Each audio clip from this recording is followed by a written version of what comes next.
राम राम दोस्तों, जय बाबा नीम करोली महाराज जी की। आशा है कि आपके ऊपर भी बाबा नीम करोली जी की बहुत ही कृपा होगी दोस्तों। तो दोस्तों, आज मैं आपको श्रीमद् वाल्मीकि रामायण बालकांड का 20वां सर्ग का वर्णन करूंगा, इसे सुनाऊंगा। आप सुने और धर्म लाभ उठाएं। तो और दोस्तों, एक और प्रार्थना है, चैनल आपका ही है और धार्मिक चैनल है, इसे सब्सक्राइब भी करें और आगे भी इसको शेयर करें। तो शुरू करते हैं। मैंने सभी देवी देवताओं को हनुमान जी का आह्वान कर लिया है, तो सभी से अनुमति मांगता हूँ कि हे मेरे भगवान, मेरे देवों, मैं श्रीमद् वाल्मीकि रामायण बालकांड का 20वां सर्ग आपको सुनाता हूँ, मुझे अनुमति दे। श्री 20वां सर्ग। राजा दशरथ का विश्वामित्र को अपना पुत्र देने से इनकार करना और विश्वामित्र का कुपित होना। विश्वामित्र जी का वचन सुनकर नृपश्रेष्ठ दशरथ दो घड़ी के लिए संज्ञा शून्य हो गए। फिर सचेत होकर इस प्रकार बोले, मेरे से मेरा कमल नयन राम अभी पूरे 16 वर्ष का भी नहीं हुआ है। मैं इसमें राक्षसों के साथ युद्ध करने की योग्यता नहीं देखता। यह मेरी अक्षौहिणी सेना है, जिसका मैं पालक और स्वामी भी हूँ। इस सेना के साथ मैं स्वयं ही चलकर उन निशाचरों के साथ युद्ध करूँगा। ये मेरे शूरवीर सैनिक जो अस्त्र विद्या में कुशल और पराक्रमी हैं, राक्षसों के साथ जूझने की योग्यता रखते हैं। अतः इन्हें ही ले जाइए, राम को ले जाना उचित नहीं होगा। मैं स्वयं ही हाथ में धनुष लेकर युद्ध के मुहाने पर रहकर आपके यज्ञ की रक्षा करूंगा, और जब तक इस शरीर में प्राण रहेंगे तब तक निशाचरों के साथ लड़ता रहूंगा।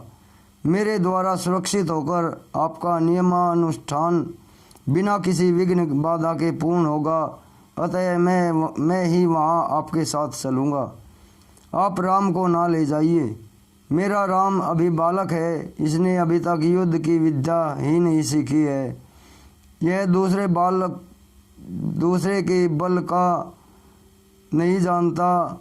अतः न तो यह अस्त्र बल से संपन्न है और न ही यह युद्ध की कला में निपुण है। अतः यह राक्षसों से युद्ध करने की योग्यता नहीं रखता, क्योंकि राक्षस माया से, छल से, कपट से युद्ध करते हैं। इसके सिवा राम से वियोग हो जाने पर मैं 2 घड़ी भी जीवित नहीं रह सकता। मुनिश्रेष्ठ, इसलिए आप मेरे राम को ना ले जाइए। अथवा ब्राह्मण, यदि आपकी इच्छा राम को ही ले जाने की है तो चतुर्ऋणी सेना के साथ मैं भी चलता हूँ, मेरे साथ इसे ले चलिए। कुशिका नंदन, मेरी अवस्था 60,000 वर्ष की हो गई है। इस बुढ़ापे में बड़ी कठिनाई से मुझे पुत्र की प्राप्ति हुई है। अतः आप राम को ना ले जाइए। धर्म प्रधान राम मेरे चारों पुत्रों में ज्येष्ठ हैं, इसलिए उस पर मेरा प्रेम सबसे अधिक है। अतः आप राम को ना ले जाइए।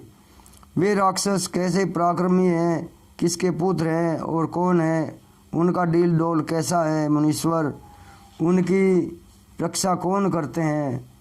राम उन राक्षसों का सामना कैसे कर सकते हैं। ब्रह्मांड मेरे सैनिकों को या स्वर्ग स्वयं मुझे ही उन मायायोधी राक्षसों का प्रतिकार कैसे करना चाहिए। भगवान, ये सारी बातें आप मुझे बताइए।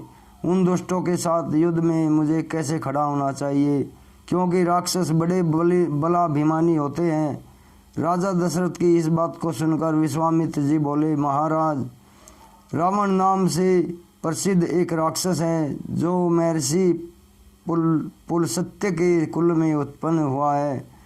उसे ब्रह्मा जी से मुँह मांगा वरदान प्राप्त हुआ है, जिससे महान बलशाली और महापराक्रमी होकर बहुसंख्यक राक्षसों से घिरा हुआ वह निशाचर तीनों लोकों के निवासियों को अत्यंत कष्ट दे रहा है।